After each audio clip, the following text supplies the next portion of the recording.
هلا يا هلا ترحيب حيا الله الضيفان،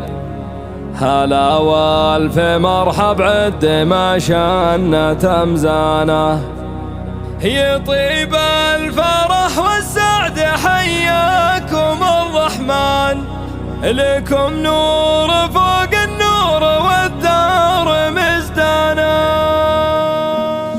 هلا يا هلا ترحيب حيا الله الضيفان، هلا والف مرحب عد ما شان تمزانه، يطيب الفرح والسعد حياكم الرحمن، لكم نور فوق النور والدار مزدانه. الضيوف ام صالح مرحبا والدلال الوالي، ويا مرحبا في دار والطيب عنوان، على ذكر صالح يطلب الشعر والقفال، وفي مدح صالح يا حلا الشعر واوزانه، سنافي من اجود العرب فارس الميدان، كريم ويشهد له ضيوفه وصيوانه، عريس السعد والسعد يفرد له الجنحان، وحوى بسمانه بالفرح وارتفع شانه، وصالح محمد من قبيله لها عنوان، وبني مره اهل الجود والعز واركان، وقلب ام صالح زاره السعد والسلوان، كريمه ونور الدار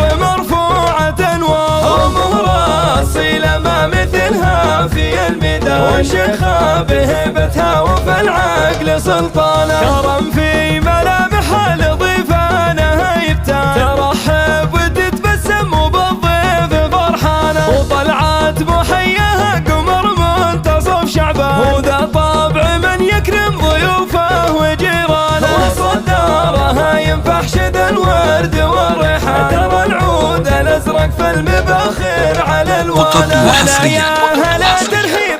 على استوديو دروب الفن، على لكل جديد وحصري في عالم الزفات والشيلات. فوق النور والدار مزدان، الضيوف ام صالح مرحبا والدلال الوالي، ويا مرحبا في دار والطيب عنوان، على ذكر صالح يطرب الشعر والقفال، وفي مدح صالح يا حلا الشعر واوزانه، سنافي من اجود العرب فارس الميدان، كريم ويشهد له ضيوفه وصيوانه، عريس السعد والسعد يفرد له الجنحان، وحوى بسمانه بالفرح وارتفع شانه، وصالح محمد من قبيله لها عنوان، وبني مره اهل الجود والعز واركان، وقلب ام صالح زاره السعد والسلوان، كريمه ونور الدار مرفوعه انوار، ومهره اصيله ما مثلها في الميدان، وشيخه بهيبتها وفي العقل سلطانه، كرم في ملامحها لضيفانها يبتان، ترحب وتتبسم وبالضيف فرحانه،